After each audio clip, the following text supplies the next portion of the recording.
اس کے بعد قدم اللہ نے ان کے دلوں کو مضبوط کر دیا، اور پانچویں ان کے قدم کو جمع کیا، چھٹی جانتے ہیں سامنے والے کو اس میں روک ڈال دیا۔ ہوا یہ کہ یہ 313 تھے قلیل، لیکن کفار کو بہت بڑی تعداد میں دکھ رہے تھے، اور یہ مسلمان قلیل تھے لیکن وہ کفار کو بہت کم تعداد میں دیکھ رہے ہیں۔ اللہ اکبر!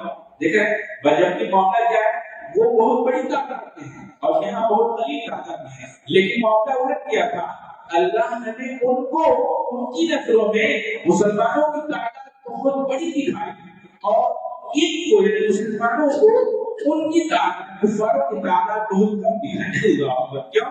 تاکہ مسلمان اب ان کا دل ثابت قدم رہے اور ان کا قدم ثابت قدم رہے، ان کے دلوں میں روک نہ آئے، اور ان کی دلوں میں کافروں کے دلوں میں روک پیدا ہو جائے۔ جب روک پیدا ہو جائے گا، دہشت آ جائے گا، تو دہشت سے تو ایسے ہی جب انسان دی جاتا ہے۔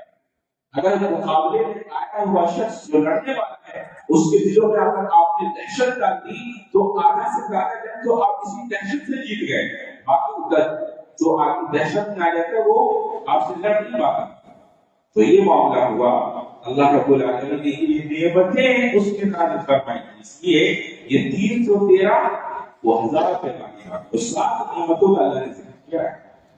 اس کے بعد آگے اللہ رب العالمین نے بڑی شاندار بات کہی ہے، وَأَطِيعُوا اللَّهَ وَرَسُولَهُ وَلَا تَنَازَعُوا فَتَفْشَلُوا وَتَذْهَبَ رِيحُكُمْ وَاصْبِرُوا۔ کہا یہ جا رہا ہے آج مسلمانوں کی یہ جو دلگلی ہے، کیوں ہے؟ اس کی پیچھے وجہ کیا ہے؟ وہ وجہ بتایا گیا۔ اچھا یہ دلگلی دور کیسے ہوگی؟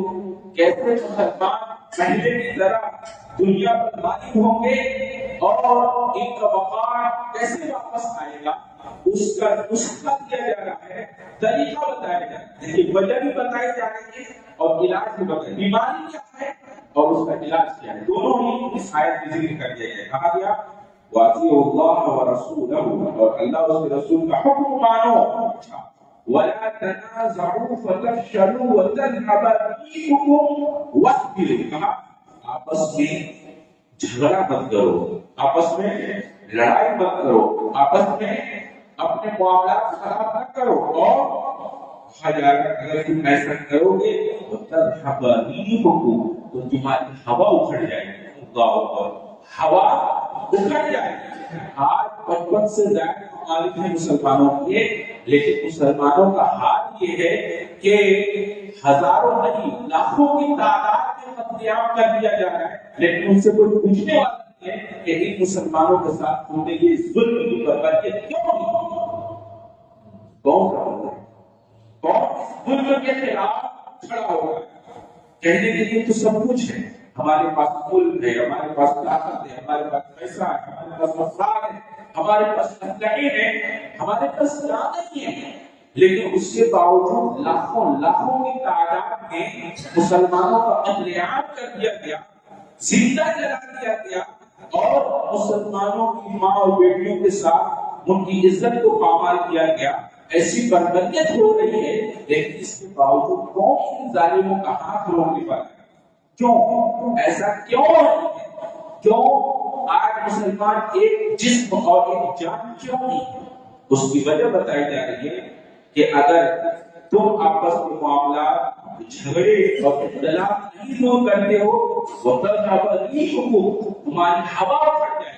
تو یہی نہیں ہے، دیکھیے اسلحے ہیں، مال ہے، دولت ہے، طاقت ہے، افراد ہے، کیا نہیں ہے؟ ہوا نہیں، ہوا اکھڑ گئی معلوم ہے۔ اور اس کی قیمت ہے، ایک مثال کو، ایک ٹرک ہے جس پر ٹن مال لگا ہوا ہے، اور ٹرک بالکل ہر چیز لگی ہے، اس کے پاس اچھی باڈی ہے، اچھے چکے ہیں، اچھا انجن ہے، سب کچھ ٹھیک ہے، لیکن بس ٹائر میں ہوا نہیں۔ بتائیے وہ ٹرک آگے بڑھ سکتا ہے؟ نہیں بڑھ سکتا۔ تو جب ہوا اکھڑ جائے گی، روک ختم ہو جائے گا، متحد نہیں ہوگے تو کیا ہوگا؟ تم ایسے ہی مارے جاؤ گے، ایسے ہی کاٹے جاؤ گے، کوئی تمہارا وہ سامنے حال نہیں ہوگا۔ تو آگے اللہ کہہ رہا ہے کہ اس کو ٹھیک کیسے کرنا ہے، اللہ اس کے رسول کی حکم کو مانو، اور کہا کیا وَاصْبِرُوا، اور صبر کرو۔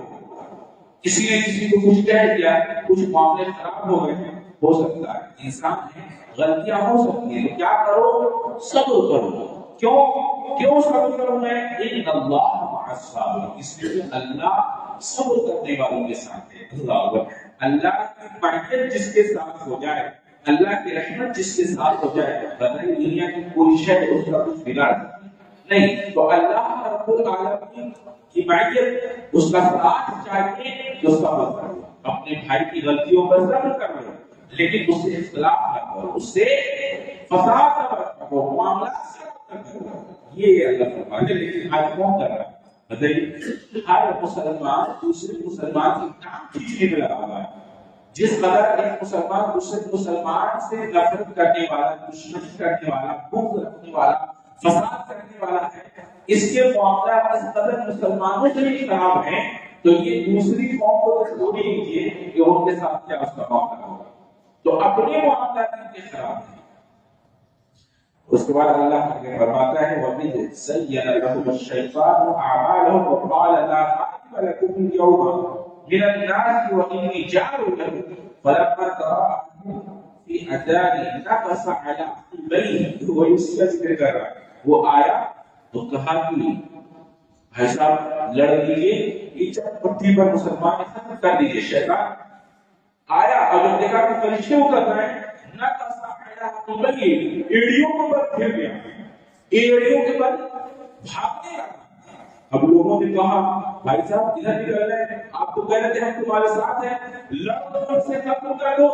قال انی بریء منکم، کہنے لگا میں تم سب سے بری ہوں، انی ارى ما لا ترون، جس کو میں دیکھتا ہوں تم نہیں دیکھ رہے، انی اخاف اللہ، میں ڈر لگتا ہوں۔ اللہ اکبر۔ شیطان چلتا یہی ہے، پہلے سبز باغ دکھاتا ہے، کیا کہتا ہے سبز باغ دکھاتا ہے، ایسا بیٹا کر لے جو ہوگا دیکھا جائے گا، اور تو غالب رہے گا، تمہارے ساتھ ہے۔ اور جب انسان پور پڑتا ہے تب کہتا ہے کہ بری ہوں، میں تم سے بری ہوں، تو جان تیرا کام جانے، اور قیامت کے دن بھی یہی کرنے والا ہے۔ یہ اللہ کے سامنے آ کر کہہ دے گا میں نے تیرا ہاتھ پکڑ کے تھوڑی گناہ کی طرف لے گیا، میں تیرا ہاتھ تھوڑی پکڑ کے آیا تھا، میں نے تو ایک سجیشن تجھے دی، تو نے اس پر عمل کیا، تو آج تو کسی اور پر ملامت نہ کر، خود پر ملامت کر، میں تم سے بری ہوں۔ یہ جب میں خدا کیا، وہ بیچارے جانے والے تھے، لوٹنے والے تھے، وہ مکہ والے بشردار آئے تھے، یہ جب میں خدا کیا ابھارا، اور جب ہونے لگی آسمان سے فرشتے اترنے لگے، لوگوں کی گردنیں کٹنے لگی، تب اس وقت میں کہہ رہا ہے میں تم سے بری ہوں۔ اللہ اکبر۔ اب تم کیا کرو، تمہارا کام جانتے کرتا یہی ہے، یہ چنے کے جھاڑ کو چڑھا دیتا ہے، بعد میں چھوڑ دیتا ہے، بہت شادی ہے، بہت شادی ہے، لہٰذا اس کو اپنا دشمن مانو اور اس کو اپنا دوست نہ مانو۔ اللہ سے دعا ہے اللہ سے اچھی سمجھ اچھا سبحان اللہ۔